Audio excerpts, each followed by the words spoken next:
Diba? At dahil tuloy-tuloy po yung excitement dito mga kapuso, syempre, maki-join na rin po kayo. Simulan nyo na po ang paghirit ng mga tanong para sa ating mga hihiritan ngayong umaga. Syempre, sina Senadora Jamby Madrigal, independent candidate sa pagka-presidente, at Mr. Jay Sonza na pambato naman ng KBL sa pagka-vice-presidente. Sa cellphone naman, i-text lang po ang salitang hirit, space, ang inyong tanong, name at address. At ipadala po yan sa 367 para sa mga Smart at Talk and Text subscribers. At sa 2344 para sa mga Globe, TM at Sun subscribers. Sa landline naman, maaari din po kayong tumawag sa Hiritan 2010 hotline number 981-1961. Inuulit po namin, 981-1961.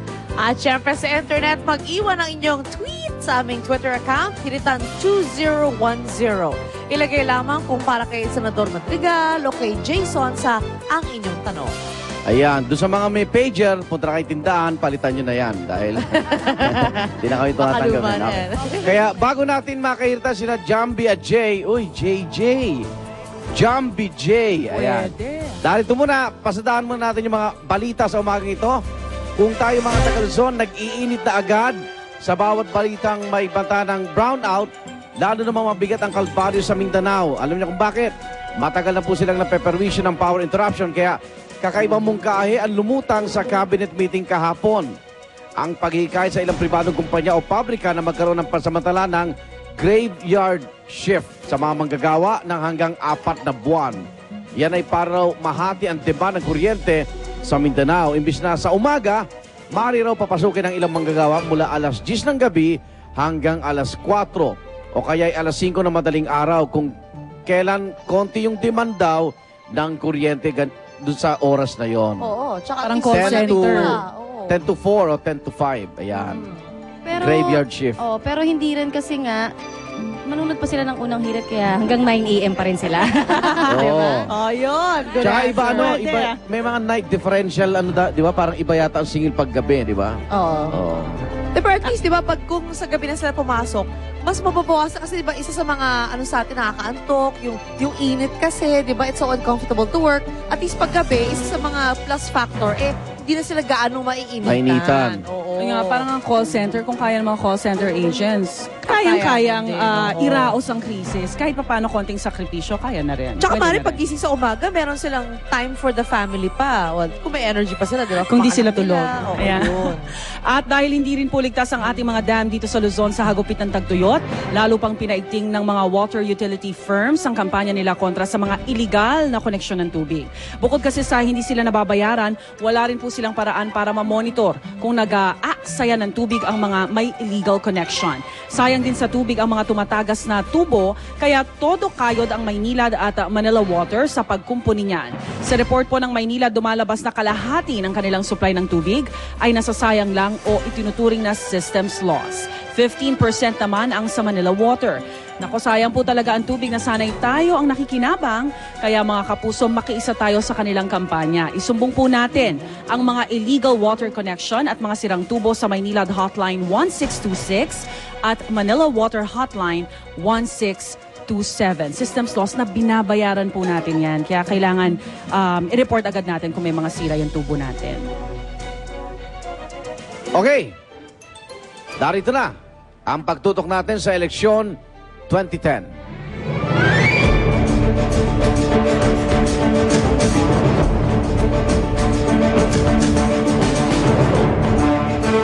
Sabay na tumitinding init dahil sa El Nino ang lalo ring pag-init ng laban sa pampanguluhang eleksyon.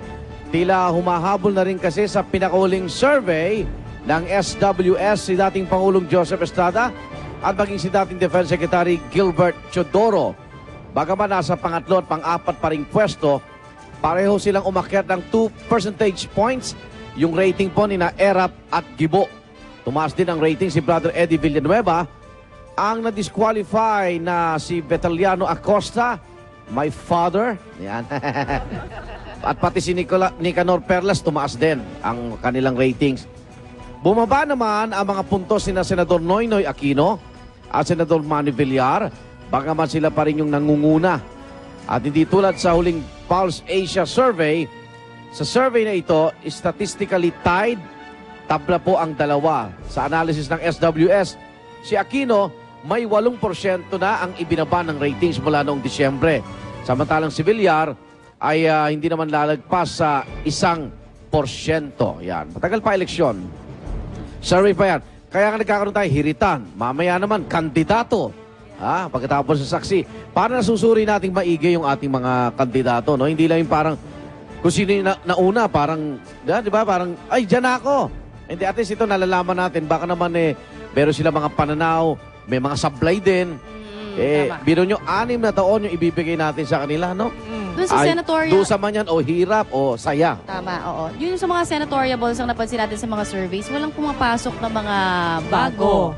Napansin natin nandoon pa rin yung mga luma. No? Kaya kailangan siguro rin magkaroon din tayo ng awareness din ngayon, miski through yung mga forums na ganito, para din dun sa kanila naman. Diba? Pag sinignan mo nga yung 1 to 15, mga dating nandyan, dating doon. Anak di ng ba? mga, Dating anak ng dati. mga nasa pwesto. Tsaka maganda hindi lang Dating yung mga... luma. Mga yun. Hindi lang yung mga sagutin na dapat pakinggan natin, it's how they answer. Facial expressions, kung may sinceridad ba sila.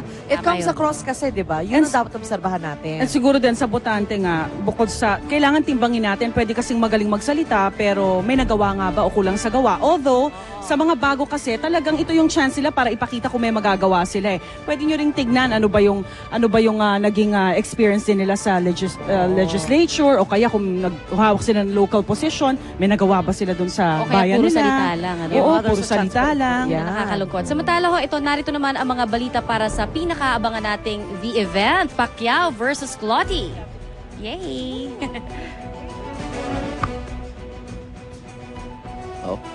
Yan, naniniwala ho ang top-rank boss na si Bob Arum na kayang pagsabayin ni pound-for-pound king Manny Pacquiao ang boxing at ang politika. Yan ho ay sa gitna ng umiingay muling balita na posibleng ang laban ni Manny kay Ghana boxer Joshua Clottey ang huling pagsampa sa ring ni Pacman.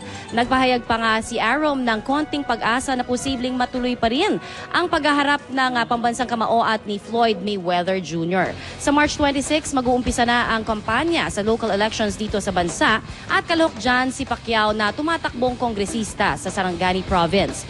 Pero sa ngayon, nasa Dallas, Texas muna si Manny para sa kanyang laban kontra kay Clottey.